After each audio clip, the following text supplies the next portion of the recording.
महाभारत जो हम सभी ने सुनी है, हम सभी ने देखी है, हम सभी जानते हैं महाभारत को। कई सारी मूवीज बन चुकी है, कई सारे टीवी सीरियल्स आ चुके हैं, सभी लोग महाभारत को जानते हैं। तो हम सभी गांधारी को भी जानते हैं ना। गांधारी परम पतिव्रता थी, गांधारी पवित्र थी, सती थी गांधारी। वो इतनी पतिव्रता थी कि अपने पति की ही सेवा करके, अपने पति की ही भक्ति करके वो इतनी ज्यादा शुद्ध हो चुकी थी कि उन्हें अपने कई सारे पूर्व जन्मों का भी भान था। जब कौरवों की मृत्यु हुई महाभारत के युद्ध में, तब गांधारी ने अत्यंत विलाप किया, क्योंकि उनके सारे 100 पुत्र मारे गए, उनके पूरे कुल का नाश हो गया। तब वो अत्यंत दुखी हुई, उन्होंने अत्यंत विलाप किया। उन्होंने भगवान श्री कृष्ण से ये प्रश्न किया कि हे मधुसूदन, मैं अपने मतलब इतनी मैं सती हूँ, इतनी तो पतिव्रता में हूँ कि मुझे अपने पूर्व के 100 जन्मों के बारे में ज्ञात है। मैं अपने पूर्व के 100 जन्मों के बारे में जानती हूँ, और मैं इतना तो अवश्य ही कह सकती हूँ कि मैंने अपने पूर्व के 100 जन्मों में कभी कोई पाप नहीं किया। तो फिर मेरे ऊपर ये भयंकर दुख क्यों आया, मेरे पूरे कुल का विनाश क्यों हो गया, क्यों मुझे इतनी अत्यंत दुखद पीड़ा हो रही है, क्यों मुझे ये कष्ट भोगना पड़ रहा है।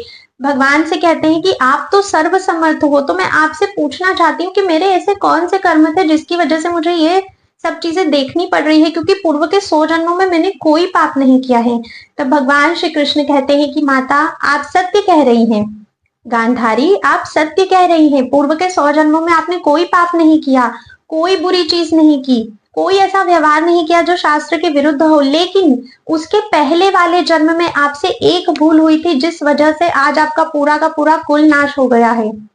और वो भूल क्या थी? तो भगवान श्री कृष्ण बताते हैं कि अपने पूर्व जन्म में आपने दशमी विद्या एकादशी व्रत किया था, जिस वजह से आज आपको ये सारी चीजें देखनी पड़ रही है। आपके 100 के 100 पुत्रों का विनाश हो गया और ये दुख आपको झेलना पड़ रहा है। दशमी विद्या एकादशी मतलब दशमी युक्त एकादशी आपने की थी, आपने द्वादशी प्रधान एकादशी का व्रत नहीं किया। देखिए, दसवीं युक्त जो एकादशी होती है उसे विद्या माना जाता है, उसका व्रत हमें नहीं करना चाहिए। सोचिए गांधारी कितनी प्रतिव्रता थी, उन्होंने कोई भूल नहीं की थी अपने जीवन में, अपने पूर्व जन्मों में, पर किसी एक जन्म में उन्होंने दशमी विद्या एकादशी का व्रत किया था, जिसकी वजह से उन्हें इतना भयंकर दुख भोगना पड़ा। तो सोचिए आप कि कितना महत्व है द्वादशी युक्त एकादशी करने का। स्वयं भगवान श्री कृष्ण कह रहे हैं, सदाचार महोदधि नामक ग्रंथ में ये चीज लिखी हुई है। आप चाहें तो आप गीता प्रेस गोरखपुर से इस बुक को मंगा सकते हैं, इस ग्रंथ को मंगाकर आप चेक कर सकते हैं।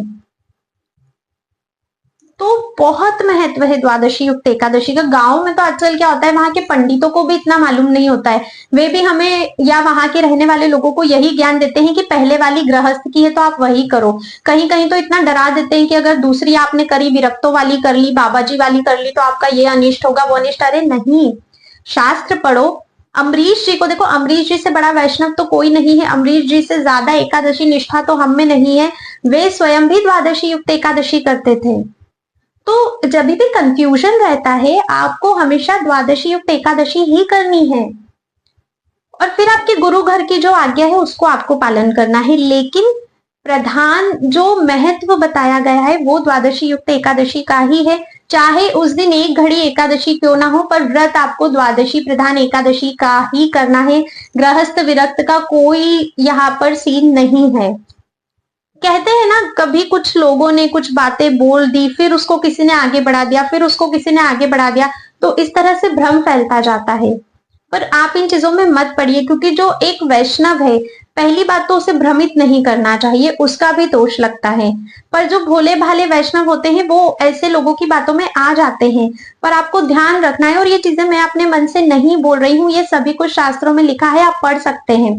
ब्रह्म वैवर्त पुराण में भी क्लियरली मेंशन्ड है। जब सूत जी और शौनक जी का एक कॉन्वर्सेशन आता है, उसमें क्लियरली सूत जी जो है वो पूछते हैं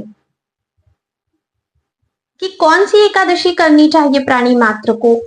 जब 2 एकादशी होती है तो विचार किस एकादशी का किया जाए, कौन सी एकादशी के व्रत का फल हमें मिलेगा। तब वहां पर भी क्लियरली मेंशन है कि हमेशा द्वादशी प्रधान एकादशी ही करनी चाहिए। तो कंफ्यूजन नहीं रखना है, अभी एकादशी आने ही वाली है, तो आप लोग इस बार तो एक ही एकादशी है, किसी तरह का कोई कंफ्यूजन नहीं है। लेकिन आने वाले फ्यूचर में जितनी भी एकादशियां आएंगी उन सभी के लिए आपको ये चीज ध्यान रखनी है कि हमेशा नेक्स्ट वाली एकादशी करिए, जो द्वादशी प्रधान एकादशी है। और किसी से कोई लड़ाई झगड़ा मत, कोई कभी भी कर रहा है करने दीजिए, सबकी अपनी निष्ठा है।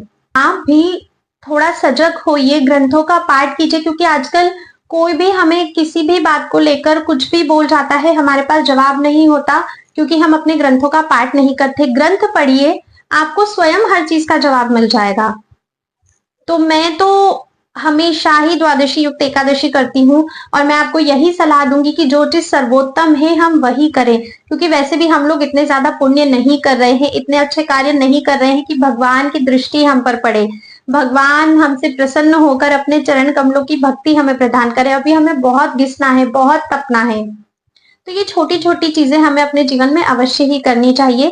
तो आई होप कि आप लोगों को अब एकादशी को लेकर कोई भ्रम नहीं होगा, और गांधारी जी के पूर्व जन्म के इस प्रसंग से आपकी एकादशी निष्ठा और अधिक बड़ी होगी। और गलत दिन पर एकादशी कभी ना करें, जैसा माता गांधारी ने किया था। अन्यथा क्या आगे फ्यूचर में होगा ये हमें भी नहीं पता, ये तो श्री कृष्ण ही जानते हैं। आज की वीडियो में बस इतना ही था। अगर आप सभी को ये वीडियो पसंद आई हो, लगा हो कि हाँ कुछ हमें सीखने को मिला है इस वीडियो से, तो इसे ज्यादा से ज्यादा शेयर करो, क्योंकि ज्ञान हमेशा बांटने से ही बढ़ता है। और अगर आप चैनल पर नए हैं तो चैनल को सब्सक्राइब भी कर दीजिए, क्योंकि ऐसी कई सारी इंफॉर्मेटिव वीडियोस आपको इस चैनल पर मिलती रहेंगी।